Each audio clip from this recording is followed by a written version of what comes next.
छत्रपती शिवाजी महाराजांच्या ज्येष्ठ सूनबाई, छत्रपती संभाजी महाराजांची महाराणी आणि प्रजाजनांचे आदरस्थान अशा महाराणी येसूबाई साहेबांच्या जीवनात जेवढी संकटे आली तेवढी राजघराण्यातील कोणत्याही स्त्रीवर आली नसावीत.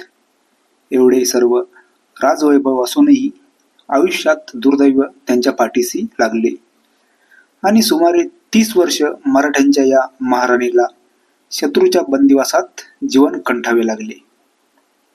पण महाराणी येसूबाई साहेबांनी ज्या धैर्याने आणि कणखर वृत्तीने त्या खडतर जीवनाला तोंड दिले त्याला इतिहासात तोड नाही. भोसले घराण्यात सून शोभेल असेच त्या शेवटपर्यंत वागल्या. महाराणी येसूबाई साहेबांची मान्यता मोठी होती. या थोर स्त्रियाबाबत मराठी मंडळीत मोठा पूज्यभाव होता. 4 जुलै 1719 ला राजमाता येसूबाई साहेब मोगलाच्या कैदेतून दिल्लीहून दक्षिणेत परत आल्या. पिलाजीराव शिर्के हे महाराणी येसूबाई यांचे वडील होते. ते मराठा साम्राज्याचे सेनानी होते. महाराणी येसूबाईचा जन्म 1658 मध्ये झाला. महाराणी येसूबाई ह्या छत्रपती संभाजी महाराजांच्या पत्नी. छत्रपती संभाजी महाराज आणि महाराणी येसूबाई यांचे लग्न 1664 मध्ये झाले होते. महाराणी येसूबाई यांचे माहेर शृंगारपूर हे होते. त्यांचे माहेरचे आडनाव शिर्के. लग्नापूर्वीचे त्यांचे नाव राजाऊ होते. महाराणी येसूबाई साहेब या मराठा साम्राज्याचे 5वे छत्रपती सम्राट शाहू महाराज यांच्या मातोश्री होत्या. त्यांना छत्रपती शिवाजी महाराजांनी स्वराज्याच्या कुलमुखत्यार पदाची सिक्के कट्यार प्रदान केले होते. राजमाता जिजाबाई नंतर येसूबाई ही स्वराज्याची कुलमुखत्यार म्हणजे न्यायाच्या बाबतीत हस्तक्षेप करू शकणारी होती.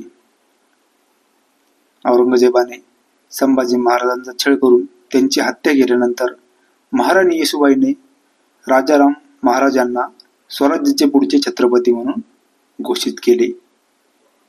छत्रपती संभाजी महाराजांच्या मृत्यूनंतर 12 मार्च 1689 रोजी त्यांचे धाकटे भाऊ राजाराम महाराज यांना छत्रपती करण्यात आले. त्यानंतर 13 दिवसांनी म्हणजेच 25 मार्च 1689 रोजी मुघल सैन्याने रायगड किल्ल्यावर हल्ला केला. रायगडचा किल्ला मुघलांच्या ताब्यात गेला आणि त्याने संभाजी महाराजांची पत्नी महाराणी येसूबाई आणि मुलगा शाहू यांना कैद केले.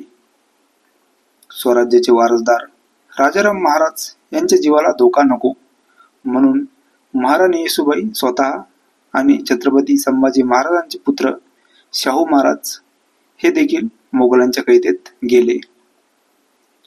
महाराणी येसूबाई या जवळपास 30 वर्ष मोगलांच्या कैदेत होत्या. येसूबाई 4 जुलै 1719 रोजी औरंगजेबाच्या कैदेतून मुक्त झाल्या. यानंतर त्या सातारा येथे पोहोचल्या. येसूबाईंच्या आगमनाच्या स्मरणार्थ हा दिवस शौर्य दिवस म्हणून साजरा केला जातो. त्यांनी आपल्या आयुष्यातील 30 वर्ष मुघलांच्या कैदेत घालवली. या काळात त्यांना अनेक अडचणींना तोंड द्यावे लागले होते. त्या सर्व अडचणींचा धैर्याने त्यांनी सामना केला. राणी येसूबाई यांचं निधन 1670 मध्ये झालं. महाराणी येसूबाई यांची समाधी संगम माहुली येथे आहे, जी सातारा जिल्ह्यात आहे. महाराष्ट्र शासनाने संगम माहुलीतील हे स्मारक राज्य संरक्षित स्मारक म्हणून घोषित केले आहे.